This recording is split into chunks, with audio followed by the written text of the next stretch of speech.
Excellent. So hello, everyone. My name is Matthew Corey, and I'm a consultant here at the North Country Library System.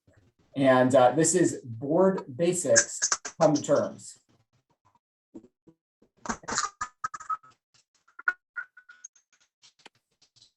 Awesome. And I am Matt, the Terminator Corey. And here we're going to say hasta la vista to your term issues. Okay. I want to remind everybody that this session is being recorded. Okay. So if you want to consider, if you have sensitive questions, you might want to save them till the end, and we'll stop the recording. Or you can always email us or reach out to your consultant personally, just because, during the recording, just be mindful of the type of question you ask, but by all means, ask questions. This is, very informal. You can put them in the chat, or you can just unmute your microphone and, ask away. Okay, so I want to start by highlighting why this session is important. It ensures confidence that you're operating correctly, right? It reduces confusion and headaches. So the next time, you've got that, really limited amount of time at a board meeting, and you want to make sure that things run effectively and efficiently. And so having clarity on a lot of these issues helps, reduce any friction and confusion during those board meetings. And then the last thing, which I think is one of the most important, is that this session, by bringing clarity to things, will hopefully also reduce any risks as well, right? So if you're doing something that's not in compliance with, your bylaws, your charter, some other, open meetings law, something like that, we want to reduce any risks associated with that. So the session is based on a lot of the questions that we receive and issues that we run across as well. Okay. Also, another reason why the session is important, turnover. All libraries struggle with turnover of staff and trustees, and then reviewing and tightening up your bylaws, your policies and documents ensures the future success for new staff and trustees. There are a lot of people, and I'm sure you have, you were a trustee for the first time yourself at some point, and you weren't maybe familiar with a lot of the terms that are used, bylaws, even some of the things I'll mention in the session, terms, the division of library development. So this session is important to really help educate on some of those core things and to address your current bylaws to bring even more clarity to your bylaws to ensure just efficient operation. Okay, so I do want to cover a few core definitions before we get started too.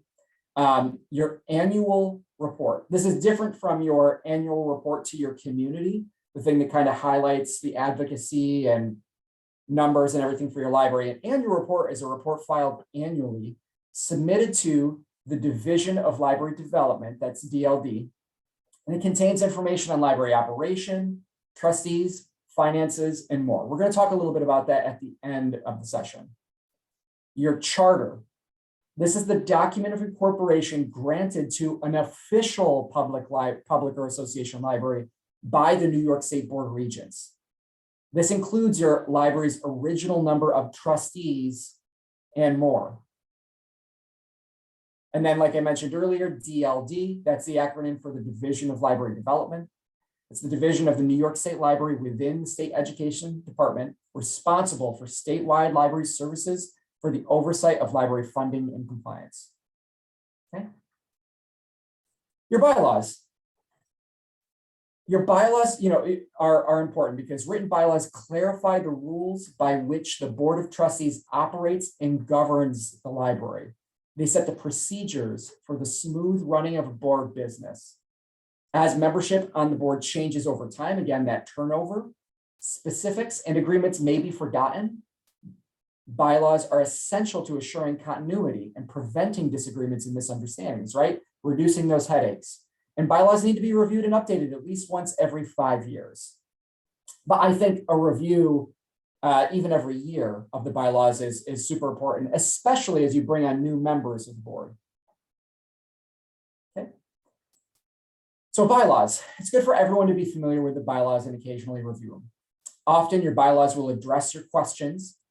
If they don't address your question, it's maybe an opportunity to add or change language, right? Clarify language in the bylaws so that they do answer your questions.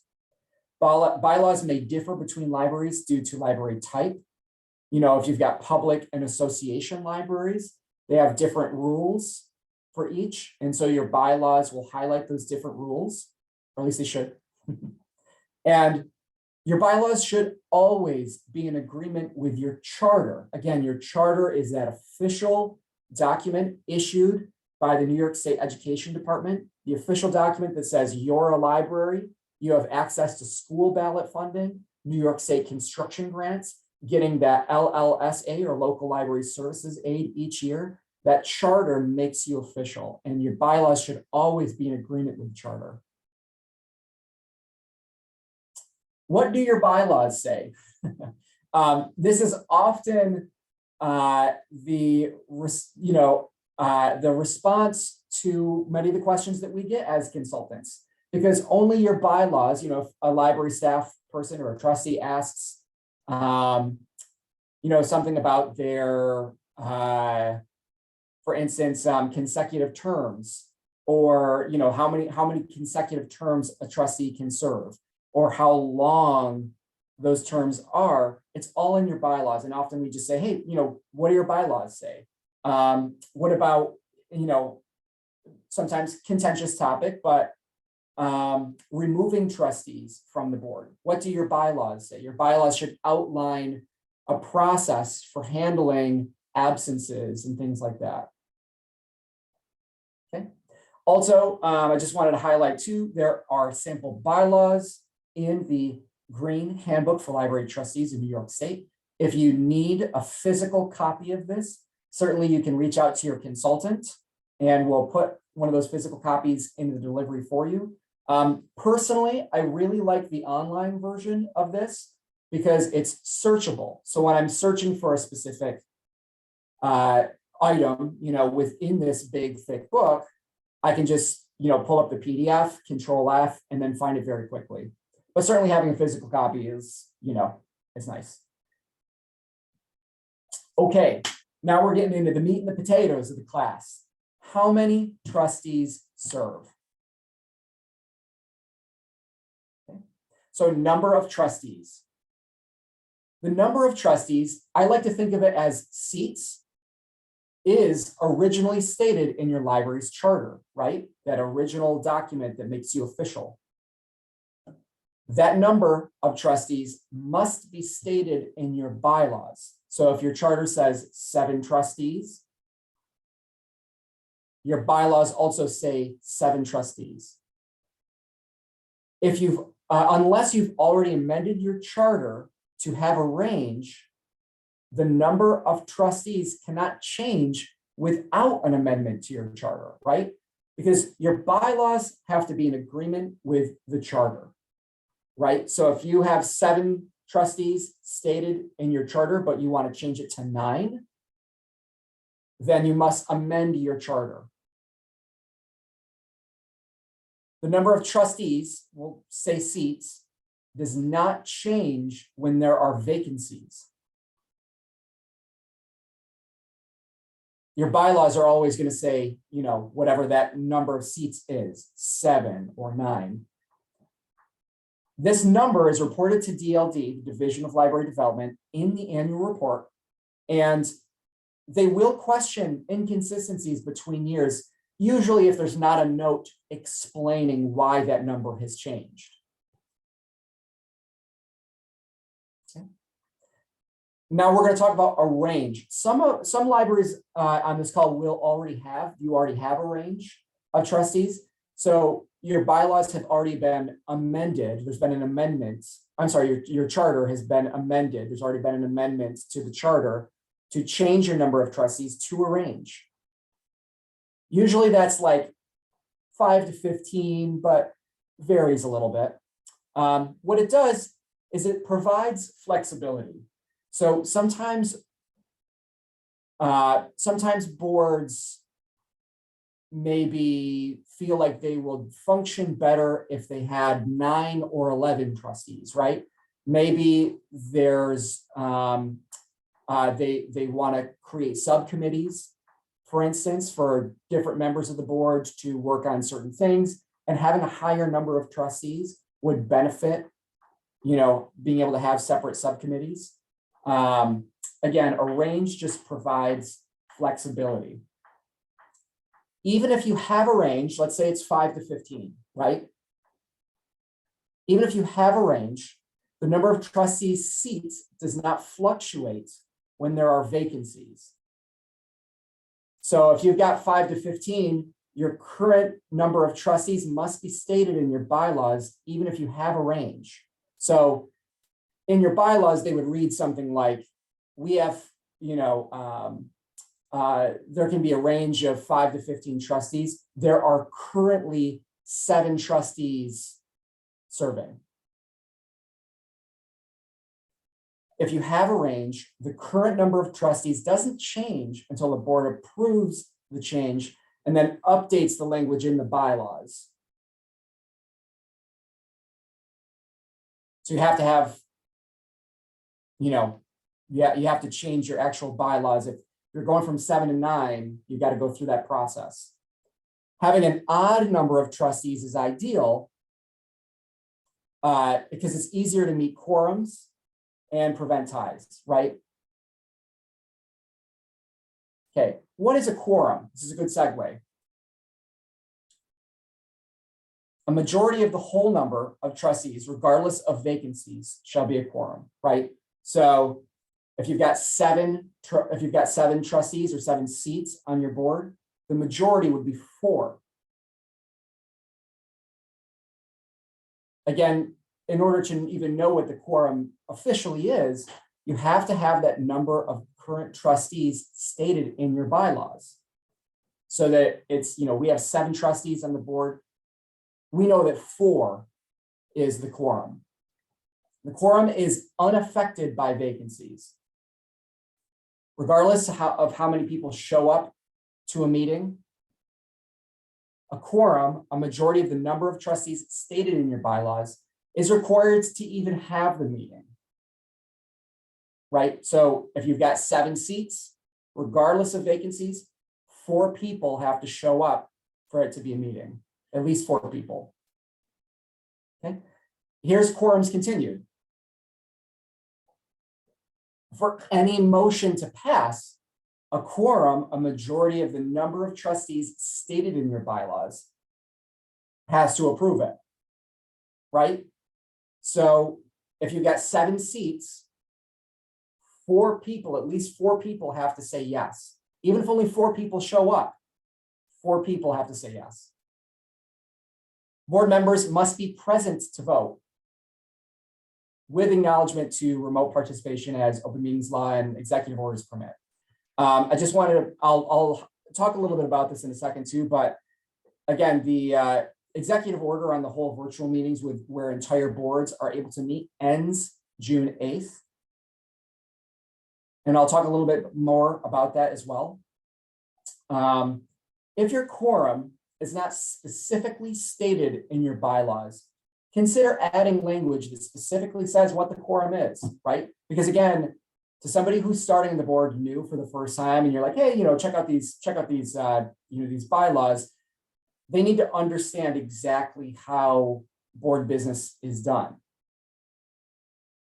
And so by stating, you've got 7 trustees on the board, and by stating that your quorum is 4 in there, that reduces confusion for people who might not be familiar with a lot of the jargon, really, that comes with this. So here's an example. A library has a range of 5 to 15 trustees. Stated in the bylaws are currently 7 trustees. There are 2 vacancies, so there are currently 5 active trustees. Despite those 2 vacancies, 4 trustees are considered a quorum, and 4 trustees must vote in favor of a motion to pass that. The library might consider adding language to their bylaws stating that 4 is the current quorum. I just wanted to also make a note too, again, as I was saying, there's that new open meetings law amendment where boards are no longer able to meet virtually on June 8th. Okay, so that new open meetings law takes effect on June 8th. While the entire board can no longer meet virtually, if a board wants to allow an individual to attend remotely, and the board also adopts the resolution procedures and conducts the hearing, this slide is not does not contain all the details that you'll need to know to do this. So again, just reach out to your consultant if you want to act on this. But the individual must have a qualifying excuse. And how this ties to a quorum is that if your board wants to embark on this new rule where you do allow an individual to participate remotely, there still has to be a quorum physically present at the regular meeting, right? So again, if there are 7 seats on the board, then 4, the quorum, must be physically present for somebody to participate remotely. And then that person also has to have one of those qualifying excuses. Again, or reasons. This slide is not comprehensive to understanding this. So please, again, if you have any questions on this, or you want to reach out because your board is interested in doing this, please do. Does anybody have any questions so far?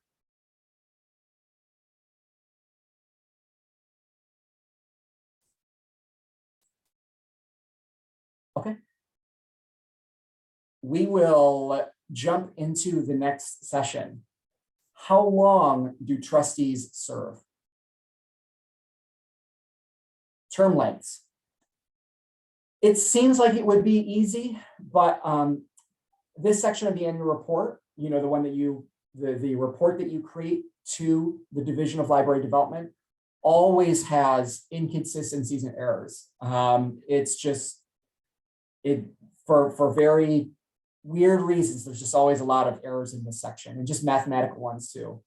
So term lengths are originally stated in your library's charter and bylaws, again, which must match, they must agree with each other.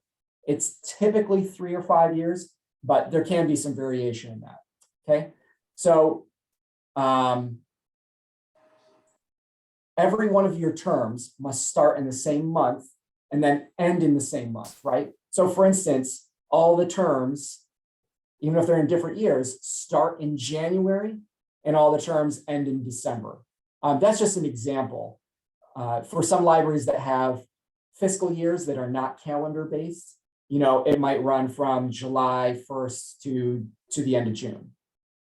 But all the terms start in June and then all the terms end in July of the next year in that case. Okay, this is really important, and definitely the consultants here have seen a few issues with this because boards thought that they could change this without an amendment, but term lengths, 3 years, 5 years, are stated in the library's charter. Thus, a Board of Regents approved amendment is required to change the term length. So for instance, if you had 5-year terms and you want to change it to 3 years, you're going to want to do an amendment to your charter. And that's a process that NCLS can help initiate as well. Okay. Any questions on that? Okay. A quote from famous actor Tom Hanks: "Terms never change, only the people filling them do." Right? Every term a trustee serves will start and end consistently in the same respective months. For most, not all libraries with a calendar fiscal year, every term will start in January and end in December. But a trustee started in October, right? The term started before that. That person who started in October, they're serving the remainder of a term that started before them and was either vacant or occupied by another person who left prematurely to the term ending, right? So it's like a seat. That's why we refer to it as a seat, because the seat runs, let's just say, January of 2020 to December of 2024. And if somebody serves this much and then stops, then somebody continues the rest of that term, the next person.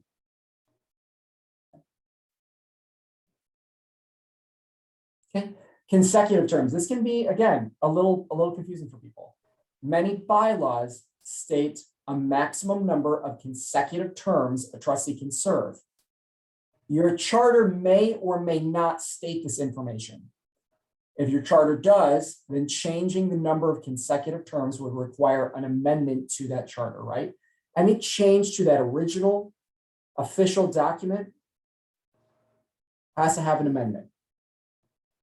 If the charter does not state that information, and I would say that typically the charters don't state that information, but this is why it's always good for everybody to review these materials. The board may amend their bylaws without a charter amendment, but you'd still follow your regular bylaws amendment process, which is hopefully in your bylaws.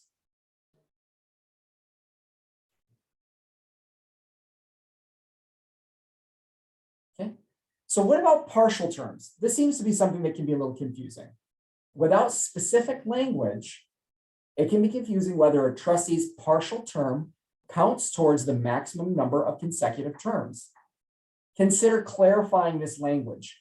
And I was actually very surprised to see that a lot of state governments make this so clear in their bylaws and their other documentation, right? So any person appointed or elected to fill a vacancy in the General Assembly who serves at least one half, so serving at least one half of a term of office, shall be considered to have served a term. And then also they add, in this example, terms are considered consecutive unless they are at least 4 years apart. So again, a lot of bylaws don't necessarily have this language, but when the question comes up, you want your official documentation to be able to answer that question. And that's, at least from what I saw, that tended to be the most common. Anybody who serves at least more than half of a term is to have been considered having served a full term. Okay. Now, one very simple tool, well, it can be complex as well, but one tool to help boards navigate their terms and the people filling those terms is a seating chart. It's not a chart about where to physically sit, obviously, but rather just a document that shows the term duration and then details of each seat on the board and the person filling it. Terms are much like seats. The seat always runs the same duration.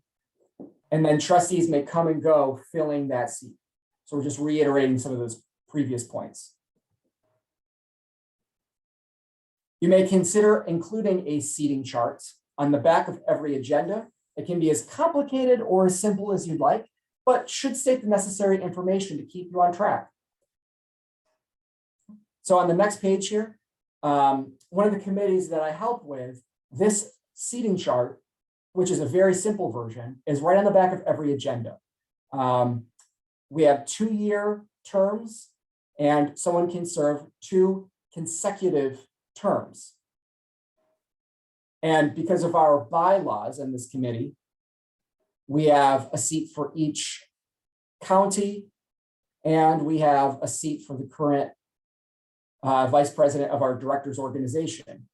And so for each person filling that county's seat, it's the name, when they started, when they're serving the first term, what does the second term date looks like. And we are always, there's never any confusion, there's no surprises. We are always able to stay on track. And again, by including it on the back of every agenda, it just makes things simple. Everybody knows, where they are. We have some more complex examples too, even as Excel spreadsheets as well.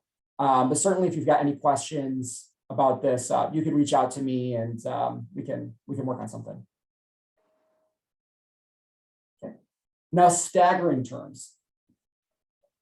Staggering terms means you have the least possible amount of terms expiring each year, right? The least possible amount. And the reason why that's important is because it makes sure that the least amount of trustee experience and knowledge is leaving the board at one time.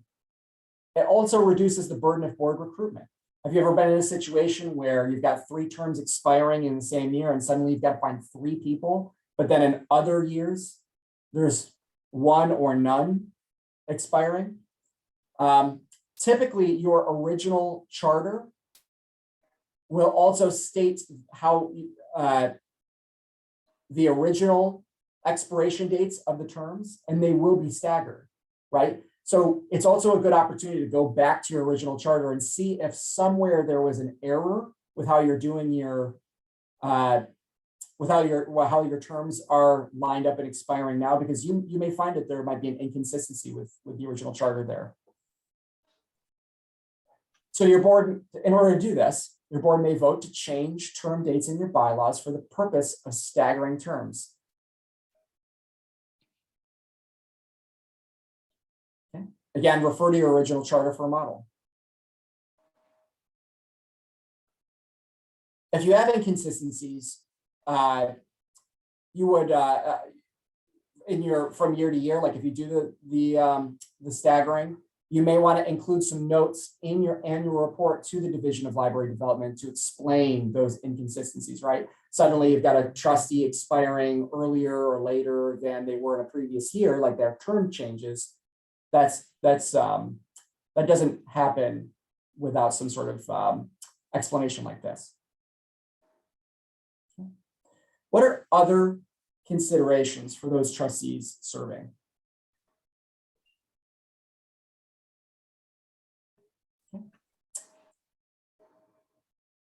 For public library trustees, that's all your municipal, school district, and special legislators district libraries. They all have residency requirements. And so all the trustees for that library, and hopefully you know what type of library you are, whether you're public or association. If you don't, again, feel free to reach out to your consultants and we can provide you any assistance that you need. But all public library trustees must live within the boundaries of the municipality they serve. Village libraries, the trustees may come from the town. They're a little bit extended, right?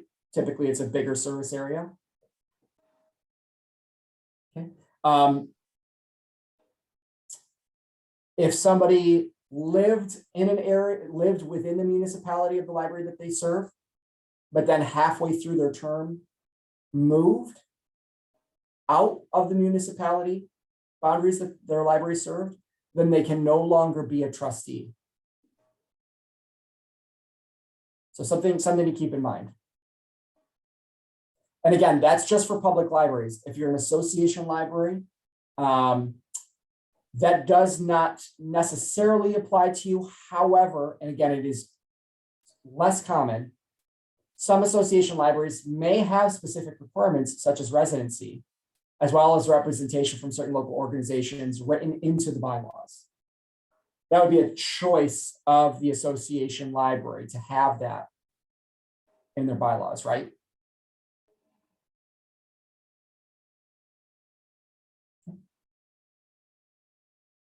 Any questions on that?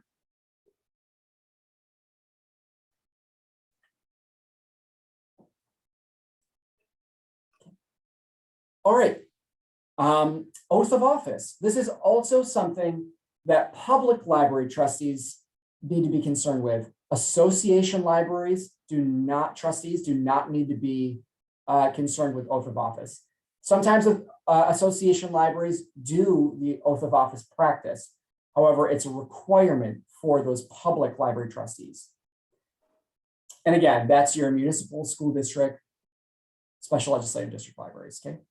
Trustees should take a new oath of office every time they begin a new term.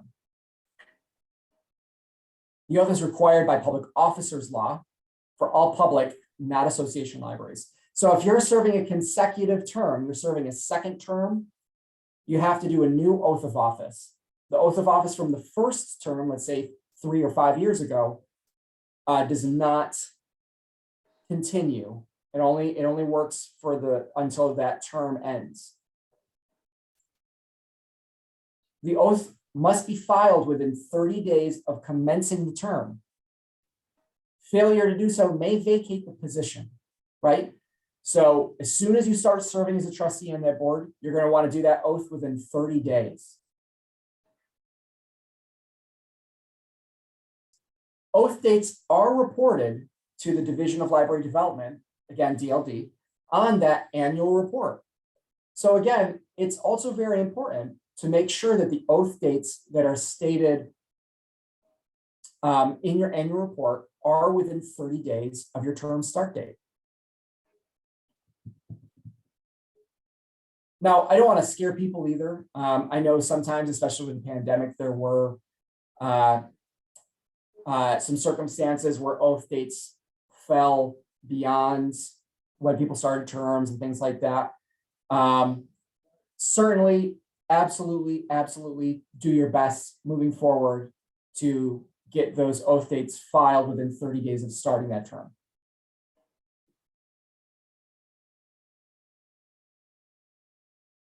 Okay. Absences and misconduct. And this is actually something I feel like within the past couple of years, NCLS consultants have gotten a lot of questions. If you don't have language in your bylaws addressing absences and misconduct, consider adding that language to the bylaws. Okay. Ed Law 226, everybody who's attending, you'll get a link to this presentation and you'll be able to click on any links in the presentation.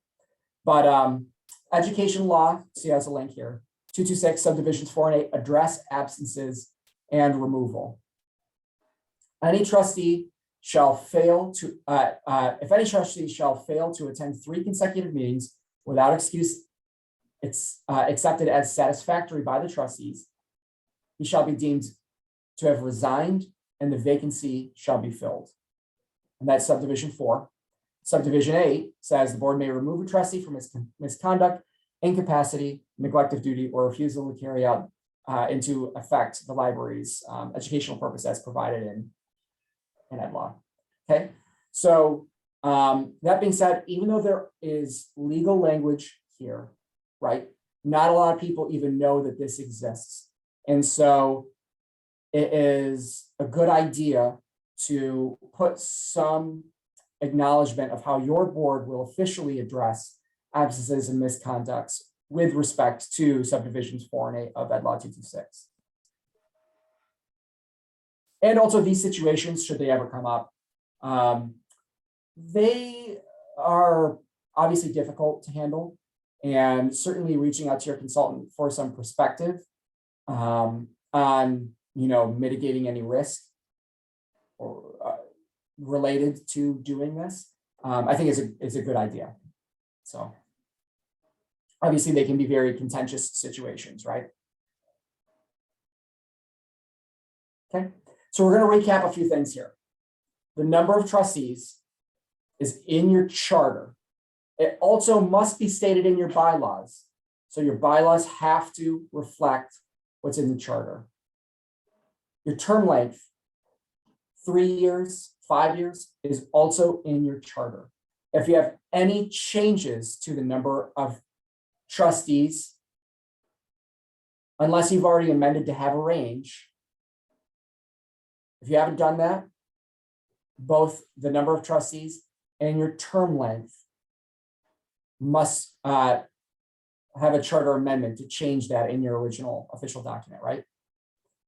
Consecutive terms, typically not in your charter, and it's a good idea to not just say 2 consecutive terms, or 3, a trustee may serve 2 or 3 consecutive terms, but also address a partial term in your bylaws as well. Having that language in there is a good idea. Residency, required for all publics, typically not associations.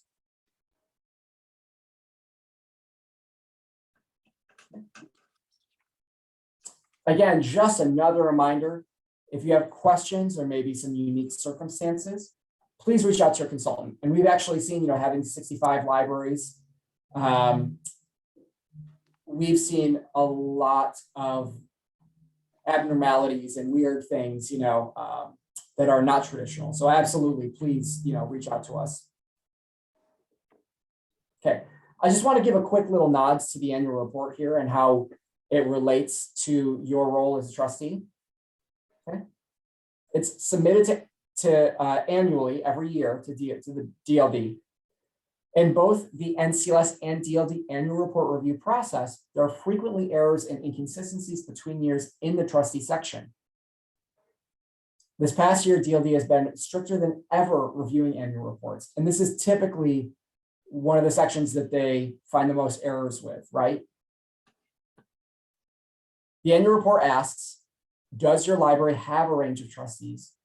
How many voting positions are currently stated, right? Because it has to be written in your bylaws as well. And then the term length in years. For each individual trustee, it asks the term beginning, term expiring, date the oath of office was taken. Again, this is for public libraries. Some association libraries optionally choose to do an oath. Whether or not that trustee is serving a full term. If that trustee is not serving a full term, then a note needs to be added. The trustee is filling the remainder of so-and-so's term, which was to run from blank to blank. The board is going to want to keep, again, such as with the seating chart on the back of the agendas, the library director or whoever is filling out the annual report needs to be able to find this information. Who is serving, way back, who is serving this specific seat 2 years ago when so-and-so took that seat over, right? And the annual report also asks whether or not it's a new trustee. Reviewing the annual report. It's good to stay engaged in your own library's annual report review process. Internally, an accurate annual report can be useful for answering questions regarding the history of a trustee's service, questions the public might have, and more. Okay. Also, should there be an error in your annual report about what trustee is serving X, and then let's say the director who's filling out the annual report is filling out the next year's annual report, and that error they just copied over into the next report, that can be problematic too, right? So you have an error that suddenly ends up getting into each subsequent annual report. So again, it's very good for trustees to have a seating chart, have really good documentation so that it prevents any confusion and errors along with this. And two, again, as far as mitigating risk, you don't want a situation where a trustee is serving when they shouldn't have necessarily been serving, right? Because then any vote that they made or that they participated in and stuff, that person's vote can be challenged, right? If they weren't even supposed to be a trustee because they served a third term, right, when they were only supposed to have served 2 consecutive terms, those sorts of things can be problematic. Okay, so we're actually almost to the end of this, but we're going to look at, you've come to the session, and what's next? Looking forward, it's a great idea to review your charter and any amendments to that charter and your bylaws, to review all of that. If you need help locating your charter document, for instance, NCLS does have some old, hard to read microfilm PDFs that we might be able to pull up for you as well. But certainly we get these research questions where, suddenly the board has 9 trustees, but their original charter said 7 trustees, and there's never been an amendment to that, going back and tackling those kind of more systemic issues. Okay. So what's next? Update bylaws and other policies or documents if necessary. I can't stress enough how important it is to have clarity in your bylaws, because that next trustee is going to join the board and they're not going to know what a quorum is. They're not going to know about terms, consecutive terms, that the terms don't actually change, only the people filling the term changes, right? Any clarity that you can provide for these processes, even if the board knows them, somebody new should be able to review those bylaws and have their questions answered. And then what's next too, just optionally creating a seating chart. Again, it is an option, and maybe your library already has something similar to that, but it's worth doing if you don't have anything. Consider changes, and the whole point of this session and all of these things is that there are changes that improves the board's function, and it makes recruitment easier and attendance, right? Okay. Especially for all the trustees who are here, I want to thank you for taking the time to come to the class and learn more, and especially too, if you're reviewing the recording and everything. Oh, awesome. Yes, you're very welcome, Abby. I'm glad it was helpful. I wanted to mention too, starting in January of 2023 is when the trustee education law comes out, right? That's when all library trustees are going to have to do at least 2 hours annually of trustee education. Now, it starts January of 2023, and then you've got to do those 2 hours in the 2023 year. And so that education will get reported in January of 2024 on the annual report, right? So technically not this year, but next year, you're going to have to at least do 2 hours. And I know I see some Ogdensburg trustees on here. They value even more than 2 hours of education each year, which I appreciate so much, because especially with open meetings law, all the changes there, what we just went through with all the changes with, the executive orders and everything, being a trustee is complicated. It is complicated keeping up with not just all the rules changing, but actual board business, right? And yeah, and our director, Paulette, in the chat, just the more is better. Absolutely, absolutely.